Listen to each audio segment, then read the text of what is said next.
Hey everyone, welcome back to the Behavior Code. I'm Maria. And I'm Gabriel. So, we're diving into something today that I've been honestly a little obsessed with lately. Yeah, same. I've been thinking about this all week and I couldn't wait to record this one. So, the topic is, and I love this framing, the psychology trick that makes people respect you. And I want to start with a question for you, Maria. You ever walk into a room, right? And there's just that one person. You don't even know why, but everyone kind of orients toward them? Oh, absolutely.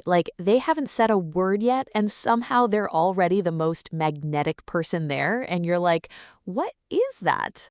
Exactly. And the thing is, it's not confidence in the way people usually mean it. It's not how they look. It's something quieter, more subtle. It's something behavioral, and that's kind of the whole thesis of today's episode.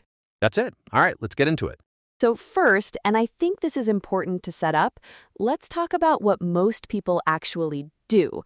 Because a lot of us, without even realizing it, we're doing things that actively lower our own perceived status. Yeah, and it's not intentional, right? It's just these habits that kind of leak out. Totally. So, think about over explaining. Like someone asks you a simple question and you give them like a 7 paragraph answer. I do this. I definitely do this. We all do it. And the reason we do it is because somewhere in the back of our minds, we're trying to justify ourselves. We're trying to make sure they understand, make sure they approve. And that's actually the core of it, right? It's the approval trap. You're trying so hard to be liked that it starts to read as, I don't know, kind of desperate almost. Yes, and then there's over talking, like filling every silence because silence feels awkward. Or the over pleasing, constantly agreeing, constantly softening everything you say. And all of these, they signal something. Socially, unconsciously, people pick up on them as low status signals. Which is wild because most of us think we're being polite. We think we're being considerate, but it's actually backfiring. Okay, so this is where it gets really interesting from a psychology standpoint. Humans were incredibly fast at assigning social value to other people, like within seconds of meeting someone. Seconds, not minutes, seconds. Right. And what are we actually reading? Like what signals are we picking up on? Because it's not a resume, it's not what they're saying. It's three things, I think. Certainty, like do they seem sure of themselves? Emotional control, are they reactive or are they composed? And boundary clarity, do they seem to know what they want and what they don't want? And when someone hits all three of those, your brain just goes, okay, this person has authority. Even if they're not technically your boss, even if you just met them 5 minutes ago. This is what researchers call the perceived authority effect. And it's not about actually having authority. It's about how you carry yourself in a way that makes people assign authority to you. Which is kind of a mind bending idea, right? Because we usually think respect is something you earn over a long time through actions, through track records. And sometimes it is, but a huge chunk of it, it's happening in real time, based on behavior, based on these micro signals you're putting out. Okay, so the core trick, what is it actually? So it sounds almost too simple when you say it out loud. But the trick is pause before you respond. That's it? That's, that's the entry point. But let me explain why it works, because it's actually kind of profound. Yeah, please.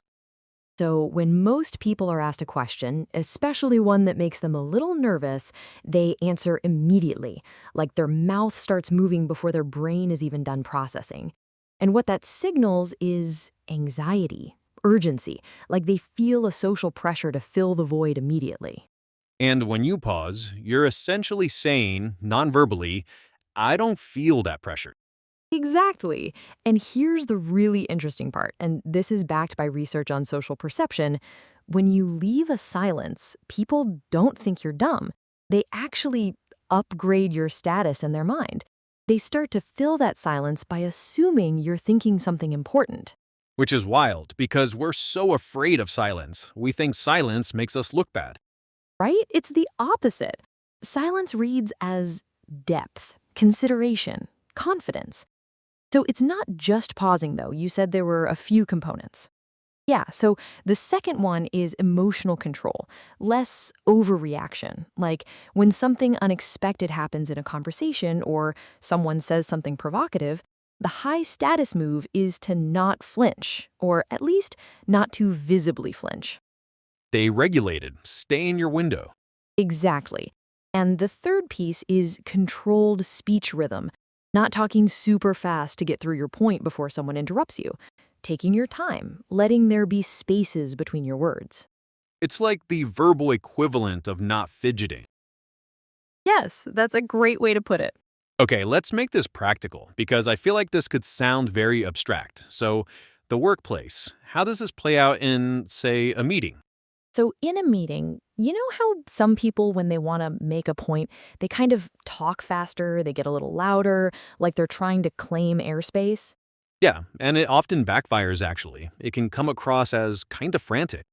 Totally. Whereas the people who tend to command the most respect in those settings, they actually say less. And when they do speak, they speak more slowly. And they don't over justify or qualify everything they say. Like instead of, I mean, this might not be the best idea, but I was thinking maybe we could potentially, it's just, here's what I think we should do.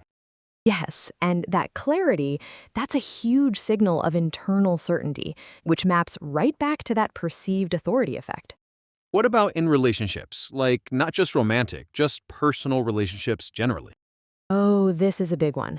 So, over explaining in relationships is kind of deadly for respect.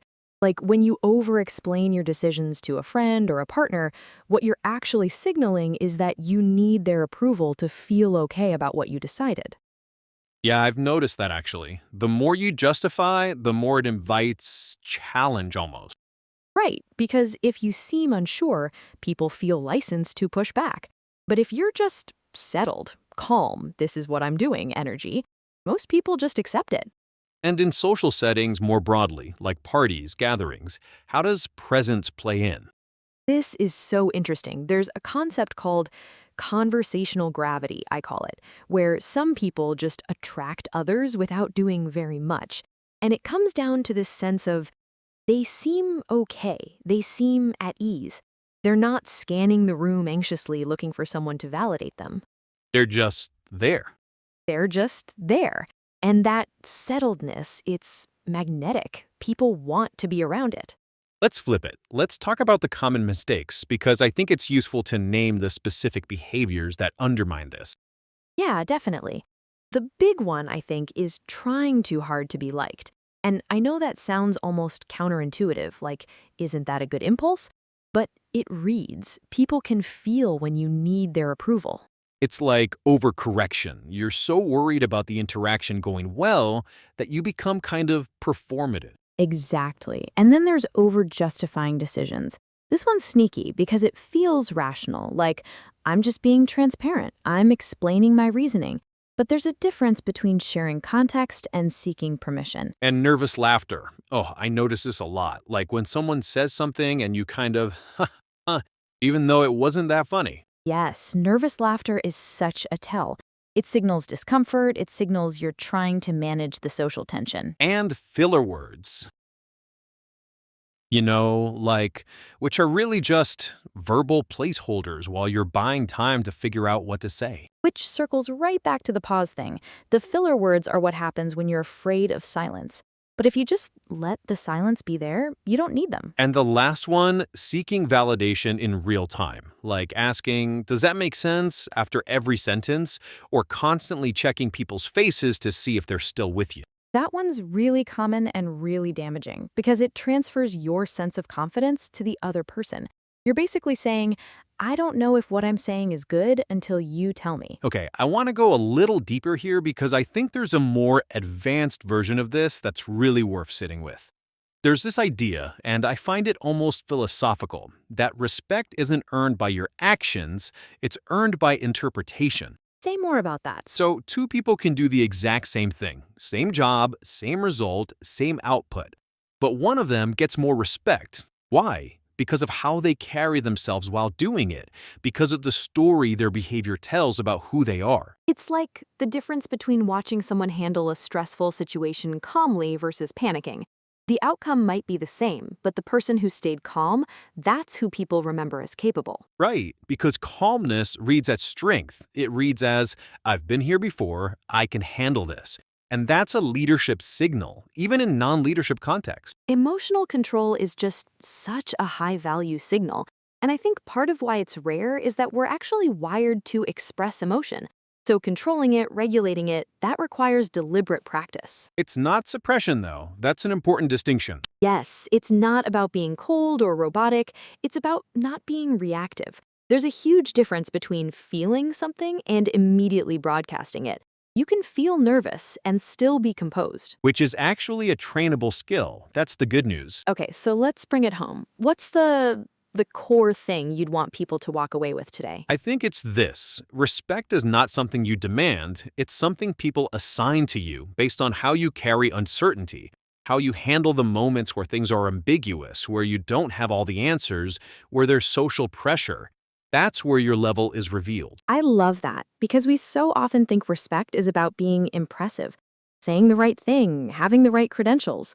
But it's really about how you inhabit yourself in uncomfortable moments. And the trick, the thing we talked about today, it's simple, but it's not easy.